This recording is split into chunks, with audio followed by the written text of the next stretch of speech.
মুহতারাম মুসল্লিয়ানে কেরাম, আমরা রমাদানুল মুবারকে প্রবেশ করতে পেরেছি।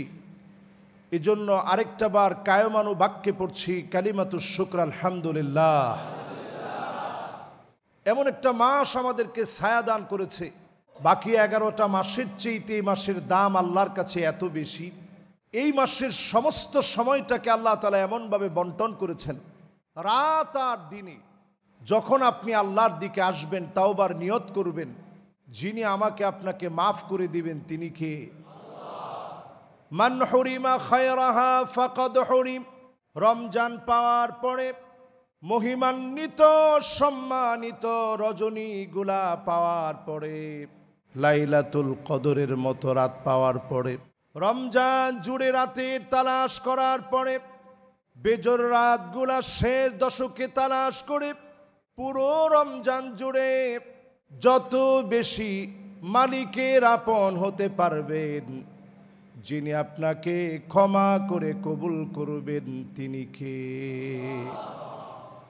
10টা কারণ পাওয়া যায় যেই কারণে আল্লাহ তাআলা প্রতিনিয়ত ডাকার পরেও আমরা আপন হতে পারি না। এমন কারণ হলো 10টা। এই 10টা কারণ আজকে যদি সময় হয় একটা একটা করে ইনশাআল্লাহ আমরা বলার চেষ্টা করব, যদি আল্লাহ তৌফিক দান করে ইনশাআল্লাহ পড়ি। 10 কারণে আমরা পিছিয়ে যাই। 1 নাম্বার কারণ আনতারিফুল্লাহ ওয়া লাম তুআদ্দু হাক্কাহু। আল্লাহ পাককে ঠিকই আমরা চিনি, আল্লাহ পাককে ঠিকই আমরা জানি। মহামারীর সময়ে অন্য কারো কাছে কোনো কিছু চাই নাই, একমাত্র ভিখারির মতো যার কাছে চেয়েছি তিনি কে? আল্লাহ পাককে ঠিকই চিনি। বিপদে পড়লে, মুসিবতে পড়লে অন্য কারো কাছে যাই না, চোখের পানি ছেড়ে দিয়ে মালিকের কাছে চাই। তার মানে সবাই মিলে আল্লাহকে আমরা ঠিকই চিনি। ওয়ালাম তুআদ্দু হাক্কাহু, কিন্তু আল্লাহর হক বুঝি না। রমাদানে যেইভাবে রোজা রাখলেন হক আদায় করে, নামাজ পড়লেন হক আদায় করে, সারা বছর পর্দা মেনটেন করেন নাই, রমাদান আসার পরে অন্তত শালীন পোশাক পরলেন। তার মানে আপনি আল্লাহকে চিনলেন ঠিকই, হক আদায় করার চেষ্টাও করলেন। বুঝে শুনে এই চেষ্টা যদি চালায় যান, যিনি আপনাকে কবুল করে নেবেন তিনি কে? এই জন্য আজকের এখান থেকে আমরা নিয়ত করি, ইত্তাকিল মাহারিম তাকুন আবাদান নাস। হারাম ছেড়ে দেন। হারাম সম্পর্কে সবাই জানি। এই হারামগুলো যদি আপনি আমি ছেড়ে দেই, তাকুন আবাদান নাস, সাধারণ কোনো ওলি না। হারাম ছেড়ে দিলে ওলিদের ওলি, যিনি আমাদেরকে বানায়া নিবেন, কবুল করে নিবেন তিনি কে? শুধু হারাম ছেড়ে দেন। এই রমজান মাসে আল্লাহকে চিনে, সিয়াম সাধনার এই মাসে যে কাজটা আমাদের জন্য হালাল ছিল, আল্লাহ নিজে বলছেন কুলু ওয়াশরাবু ওয়ালা তুসরিফু। খাও, পান করো, অপচয় করতে যেও না। রমাদান মাসে আল্লাহ রাব্বুল আলামিন নির্দিষ্ট একটা সময়ে খানাপিনা আমার জন্য নিষিদ্ধ করেছেন। হালাল বস্তু নিষিদ্ধ হওয়ার পরেও শুধু আল্লাহর ভয়ে আপনি ছেড়ে দিয়েছেন। স্ত্রীর কাছে যাওয়া সওয়াবের কাজ হিসেবে আল্লাহ তাআলা পরিগণিত করেছেন। নির্দিষ্ট সময়ে এই হালাল কাজকে আল্লাহ রাব্বুল আলামিন নিষিদ্ধ করলেন। আল্লাহর ভয়ে মুসলমান এক ঢোক পানি খায় না। আমি সেদিন একটা ভিডিও দেখছিলাম, আমেরিকার ভিডিও। একজন মুসলিমা নারীকে অফার করা হলো যে তোমাকে $2000 দিই, তুমি এক ঢোক পানি খাও। কেউ দেখে নেই, কিন্তু সে এক ঢোক পানি পর্যন্ত খায় না যে আল্লাহ রাব্বুল আলামিন দেখবে। সুবহানাল্লাহ। তাকে 16 Pro Max একটা দিচ্ছে যে তুমি এটা নাও, এরপরে রোজাটা ভেঙে ফেলো। 2 লাখ দিলাম, মানে $2000 দিলাম, সাথে আরো 16 Pro Maxটা দিলাম, তুমি একটু এক ঢোক পানি খেয়ে নাও। সে বলল না, আমি রোজাদার, আমি এটা খেতে পারবো না। তাহলে চিন্তা করেন, এই যে ভয়টা আমাদের হৃদয়ে হারাম বর্জন করার জন্য আমাকে উদ্বুদ্ধ করেছে, তাকওয়া নামক এই ভয়, তাকওয়া নামক এই অর্জন, এই গুণ আমাকে আল্লাহর ভয় এমনভাবে জাগ্রত করে দিয়েছে, আমি এক ডোক পানি তৃষ্ণার্ত, পিপাসার্ত, কষ্ট, ক্ষুধার্ত হওয়ার পরেও, কষ্টে পড়েও আমি এক ডোক পানি খাই না, শুধুমাত্র কার ভয়ে? আনতারিফুল্লাহ ওয়ালাম তুআদ্দু হাক্কাহু, আল্লাহর হকগুলা যদি বুঝে বুঝে আদায় করেন, এই রমাদান মাসে যিনি আপনাকে অবশ্যই কবুল করে নেবেন তিনি কে? 2 নাম্বার পয়েন্ট, ওয়া আনতুম তাকরাউনাল কুরআন ওয়া লাম তা'মালু বিহি, কোরআন পড়েন ঠিক, কোরআন অনুযায়ী আমল করেন না। আমরা কয়জন লোক কোরআন পড়তে জানি? কোরআন পড়তে যারা জানি, কয়জন আমরা সহি করে পড়া শিখেছি? কোরআন যদি এখন কেউ পড়তে চায়, এটা একেবারেই সহজ, বিভিন্ন অ্যাপস আছে, অনলাইনে এখন শেখা যায়। কেউ এটা বলতে পারবেন না, হুজুর আমি চাকরিজীবী মানুষ, আমার কোনো সময় নেই। অ্যাপসের মাধ্যমে আপনি শিখতে পারেন, অনলাইনে আপনি পড়তে পারেন। অফলাইনে যারা নিয়মিত মসজিদে আসেন, আমাদের এই দিনু ব্যাপারী ওয়াকফ স্টেট মসজিদে যদি আপনারা চান, অথবা এখনো যদি আপনারা দাবি করেন, আজকের জুমাতেই যদি আপনারা চান যে হুজুর আমরাও কোরআন শিখতে চাই, এই মসজিদে আমরা শিখাবো কিনা বলেন? ইনশাআল্লাহর আওয়াজটা বড্ড কম হয়ে গেছে। আমরা শিখাবো অবশ্যই। কোরআনকে আল্লাহ তাআলা সহজ করেছেন। এই কোরআন শিখার নিয়ত করেন। আল্লাহর নবীর কাছে একজন সাহাবী আসছে, নবী আমার একটু আপনি পড়ায়া দেন। বয়স 80 থেকে 85 বছর বয়স ওনার। 80-85 বছরের একজন লোক আইসা যদি আমাকেই বলে যে হুজুর কিছু একটা পড়ায়া দেন, তা আমি জিজ্ঞাসা করবো যে এতদিন আপনি কি করছিলেন? রসুলের ধৈর্য কিরকম ছিল চিন্তা করেন। রসুল বললেন ঠিক আছে তাইলে পড়েন। আলিফ লাম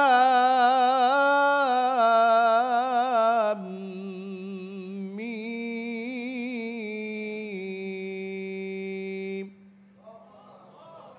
সাহাবী বলতেছে নবী এটা তো অনেক বড়, আমি এই সূরা পারবো না, আমার বয়স হয়ে গেছে। নবীজি বললেন ঠিক আছে তাইলে পড়েন। আলিফ লাম রা। সাহাবী বলতেছে নবী এইটাও বড়, এটা আমার দ্বারা সম্ভব না। নবীজি একটু চেক করতেছেন ওনার আগ্রহটা কেমন, কেমন সূরা পড়বে। এবার নবীজি বললেন ঠিক আছে তাইলে পড়েন। হামিম।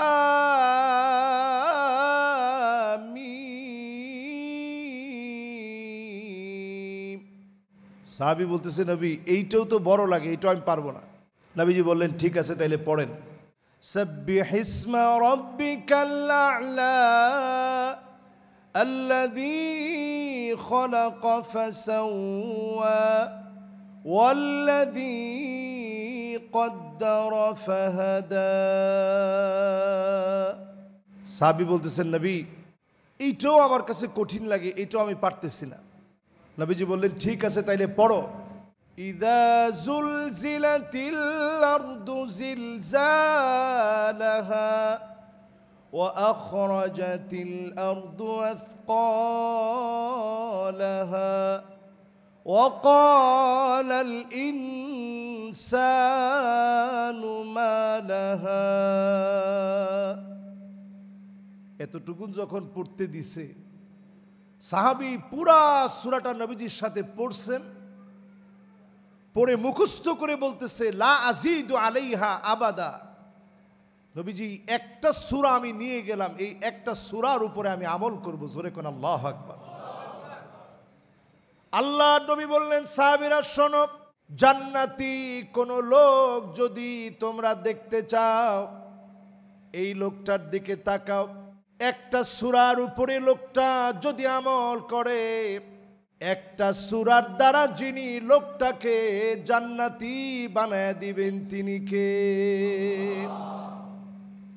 একটা সূরা যদি আমল করার চেষ্টা করেন, একটা সূরার কারণে মানুষ জান্নাতি হইতে পারে।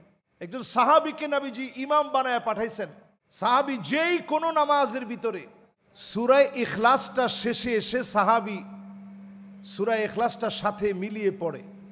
তো সাহাবীকে যখন নবীজির কাছে আনা হইল, জিজ্ঞাসা করা হইল তোমাদের ইমাম সাহেব কেমন? বলছে আলহামদুলিল্লাহ, সব দিক ঠিক আছে, কিন্তু যেই নামাজেই তিনি দাঁড়ান সূরা ইখলাসটা তিনি পড়বেই। তো নবীজি বললেন, মাসসাবাব লিলুজুমি হাদিহি সূরা, এই সূরাটা তুমি তোমার উপর আবশ্যক করে নিলা কেন? আরো তো অনেক সূরা আছে। সাহাবী কোনো ফতোয়া দেন নাই, ডাইরেক্ট নবীজিকে মহব্বত নিয়ে আদব নিয়ে বললেন, নবী ইন্নী উহিব্বুহা, এই সূরাটাকে আমি ভালোবাসি, লিআন্নাহা সিফাতুর রহমান, কারণ এই সূরা শুরু থেকে নিয়ে শেষ অবধি পুরাটা আমার আল্লাহর সিফাত আর বৈশিষ্ট্য দিয়ে ভরা। জোরে কোন আল্লাহু আকবার।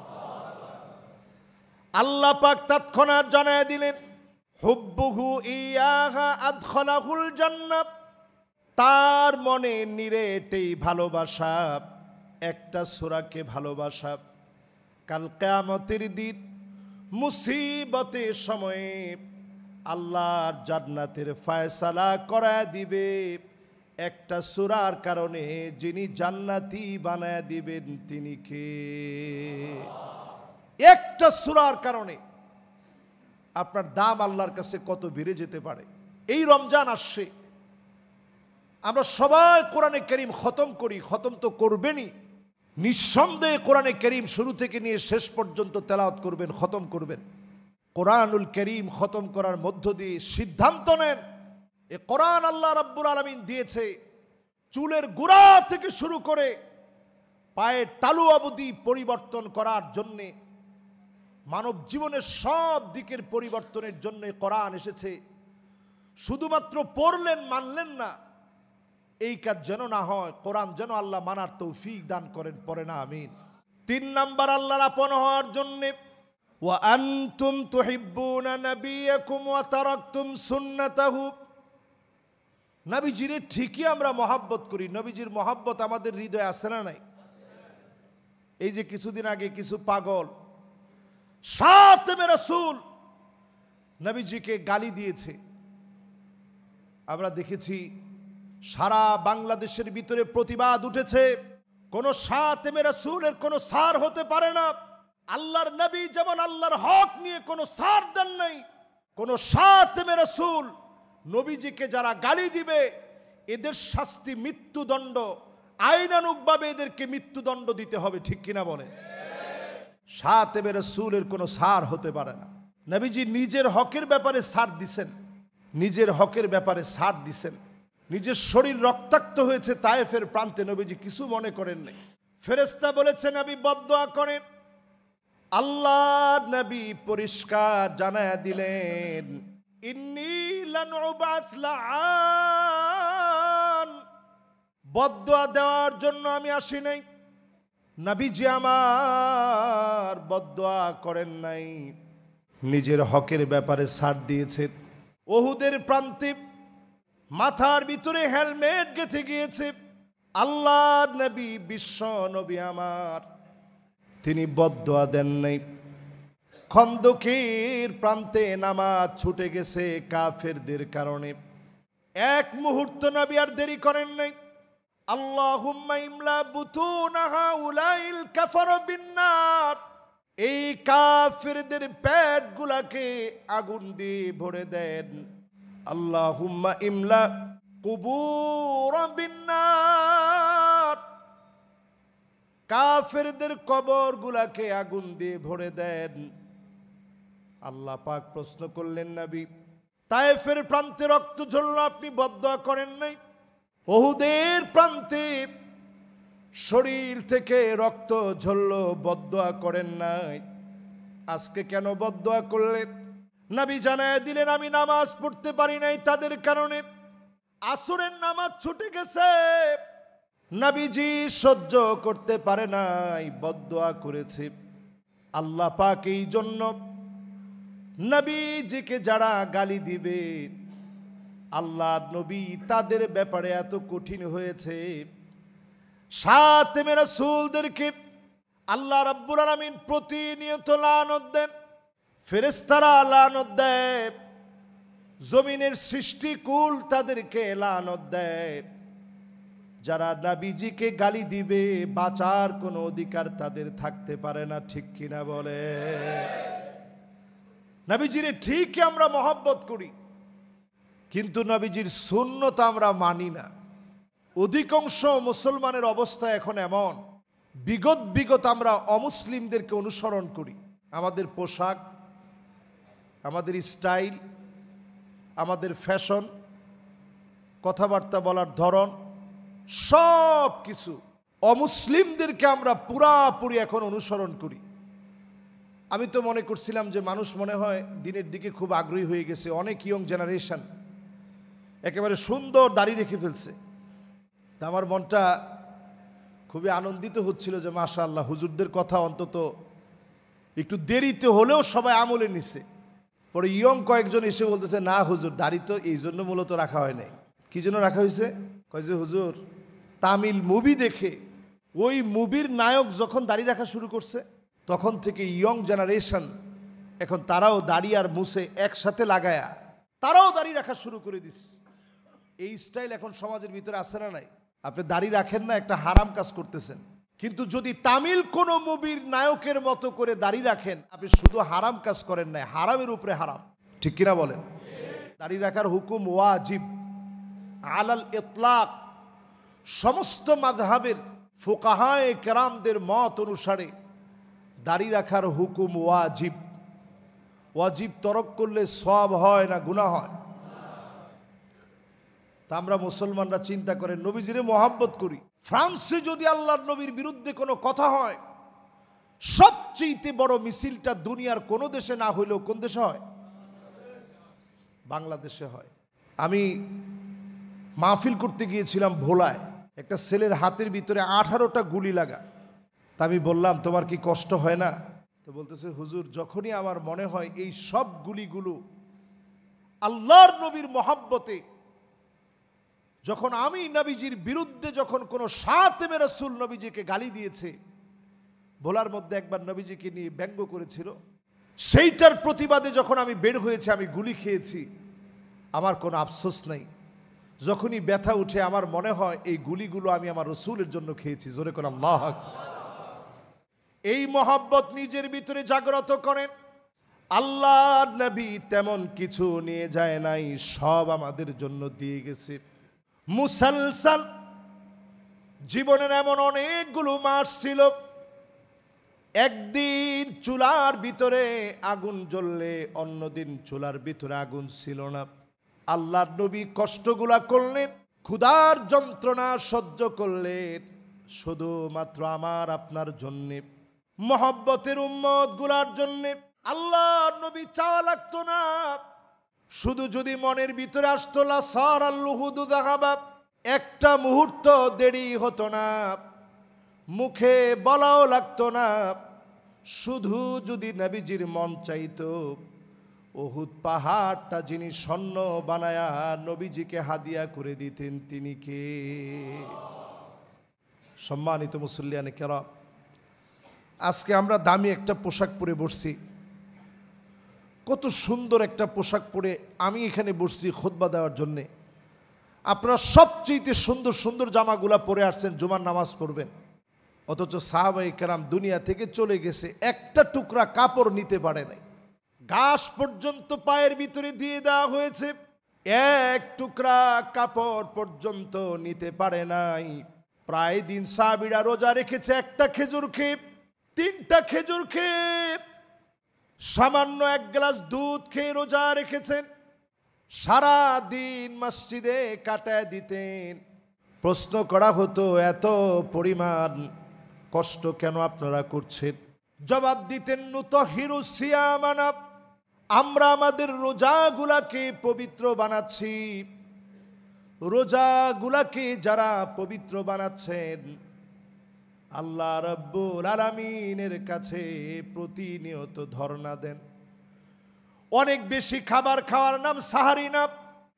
তাসাহারু ফাইন্না ফিস সাহুরি বারাকা, অল্প অল্প খাবার হলেও গ্রহণ করেন, সামান্য হলেও সাহারি খান। ইফতারিতে একটা খেজুর হলেও খান, কয়েক ঢোক পানি হলেও আরেকজনকে খাওয়ান, নিজেও খান। হাউজে কাউসার থেকে যিনি পান করাবেন, তিনি কে? 3 নম্বরের পরে 4 নম্বর, আল্লাহর আপন হওয়ার ক্ষেত্রে প্রতিবন্ধকতা নাম্বার 4, ওয়া আনতুম তারিফুনা আন্না শাইতানা আদুকুম, এই কথা আমরা সবাই জানি, শয়তান আমার জন্য নিকৃষ্ট দুশমন। এই কথা কি আপনারা জানেন না জানেন না?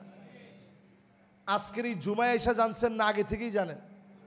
এটা আমরা বহু আগ থেকে জানি যে শয়তান আমার জন্য দুশমন। এর পরেও শয়তান যেমনে যেমনে বলছে অমনে অমনে আমরা চলি। শয়তানের প্রেসক্রিপশন পাই টু পাই আমরা মানি, যাই না বুঝা মানি। রমজান মাসেও অনেকে মনে মনে চিন্তা করছেন যে হুজুর শয়তান তো বন্দি। এর পরেও তো হুজুর অনেক জায়গায় হোটেলের ভিতরে সুন্দর করে হোটেলের পর্দা নিশিন বানায়া পর্দার ভিতরে দেদারসে খানা পিনা চলতেছে। কই হুজুর শয়তান তো বন্দি হওয়ার পরে এই কাজগুলো হয় কেমনে?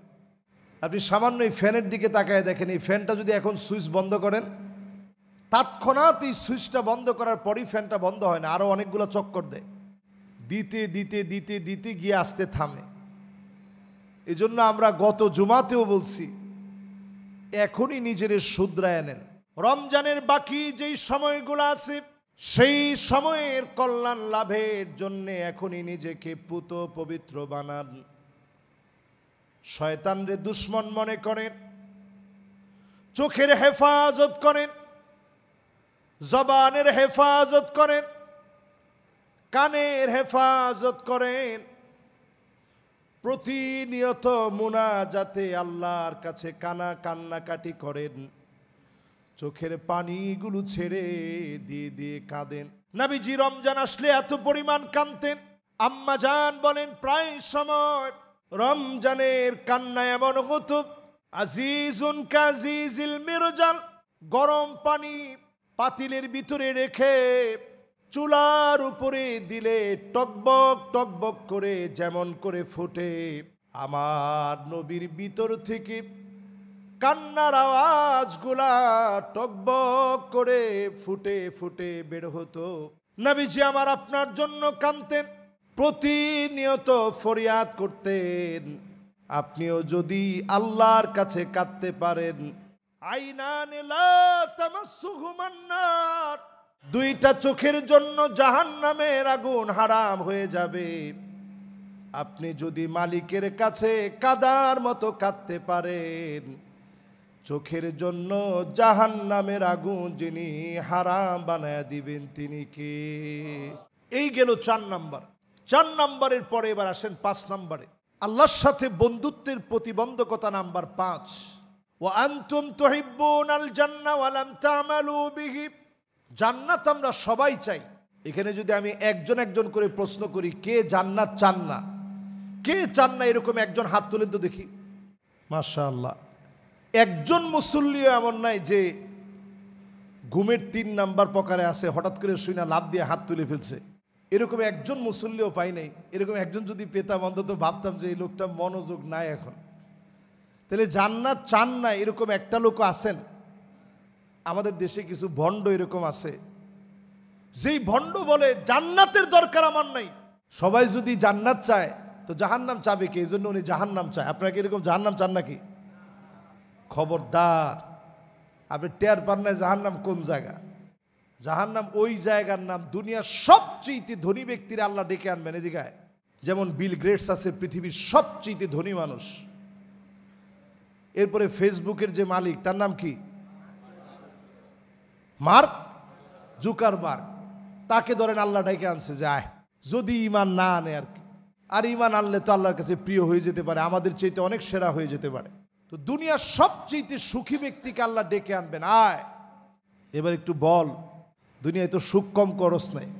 ফেরেশতাদেরকে বলবে তাকে জাহান্নামের আকৃতি দাও, তার একটা দাঁত হবে কা জাবালে উহুদ, উহুদ পাহাড়ের সমান হবে তার একটা দাঁত। উহুদ পাহাড়টা কত বড়? 6.5 কিলোমিটার লম্বা উহুদ পাহাড়টা। চিন্তা করেন, একটা দাঁত যদি হয় 6.5 কিলোমিটার লম্বা, তাহলে জিহ্বা কতটুকু? তাহলে তার মুখটা কত বড় হবে? এরপরে আল্লাহ বলবে ইগমিসুহু গামসাতাম মিনান নার, একটা সেকা দিয়ে নিয়ে আসো জাহান্নাম থেকে। লম্বা সময় জাহান্নামে রাখতে হবে না, সেকা দিয়ে খালি নিয়ে আসবা। আর দুনিয়ার সবচেয়ে মাজলুম ব্যক্তিকে আল্লাহ বলবে যাও তার একটু আমার জান্নাতটা দেখায় আনো, খুব কষ্ট করছে দুনিয়ার জীবনে, অনেক মার খাইছে। দুইজনরে দুদিকে নিয়ে যাবে। এবার আমার আল্লাহ জাহান্নামীকে ডাক দিয়ে বলবে, অনেক সুখ করেছিলি দুনিয়ার জীবনে, একটুখানি বলতো দেখি কোন সুখ তোর মনে আছে।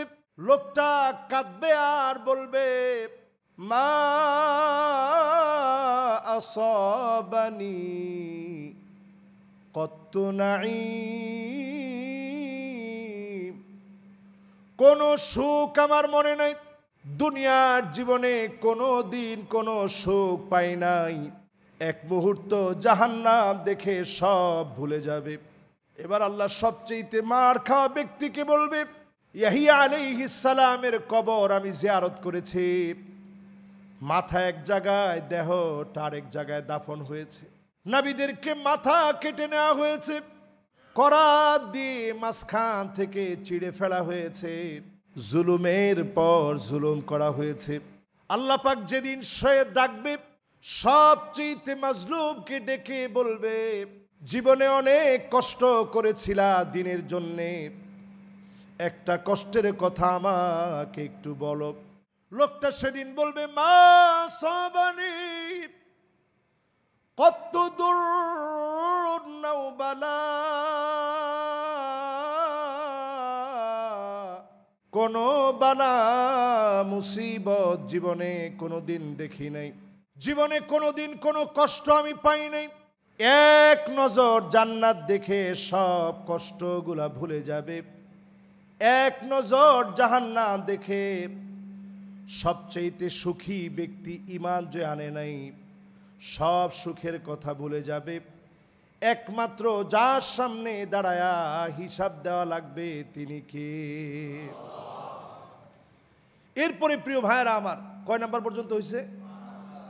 6 নাম্বার, বাকিগুলো আমরা একটু তাড়াতাড়ি বলে ফেলি। 6 নাম্বারে, ও আনতুম তুকরিহুনান নার, প্রত্যেকে আমরা জাহান্নাম অপছন্দ করি, ওয়ালাম তুরহিবু বিহ, ঘরের ভিতরে আগুন লাগলে যেইভাবে আপনি চিৎকার করে আগুন আগুন বলে দৌড়ে পালাবেন, জাহান্নামের আগুন থেকে পালানোর জন্য এইভাবে আমরা দৌড়াই না, আগুন আগুন বলে প্রতিদিন দৌড়ানোর জন্য চেষ্টা করি না।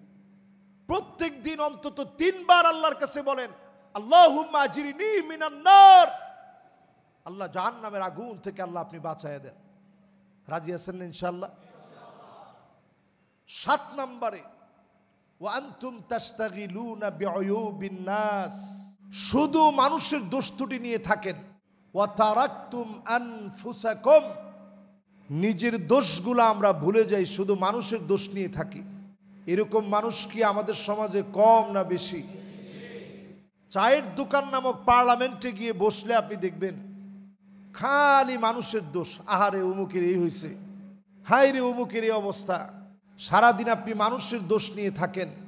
ওয়া তারাকতুম আনফুসাকুম, নিজের দোষের কথা ভুলে যান। প্রতিদিন ঘুমানোর আগে একবার হলেও নিজের দোষগুলা স্মরণ করে ঘুমান, যদি শেষ গুম হয়ে যায় যিনি মাফ করে দিতে পারেন তিনি কে? এটাকে আরবিতে বলে মুহাসাবা, আত্মসমালোচনা, নিজের সমালোচনা করে যে আমার কয়টা গুনাহ হয়েছে আজকে, আরেকজনের গুনাহ দেখার সময় কই। এরপর 8 নম্বরে, ওয়া আনতুম তাকুলুনা নি'মাতাল্লাহ ওয়া লাম তাশকুরু লাহু, আল্লাহর নিয়ামত খান, ভক্ষণ করেন, আল্লাহর শুকরিয়া আদায় করেন না, এমন লোক আছে না নাই?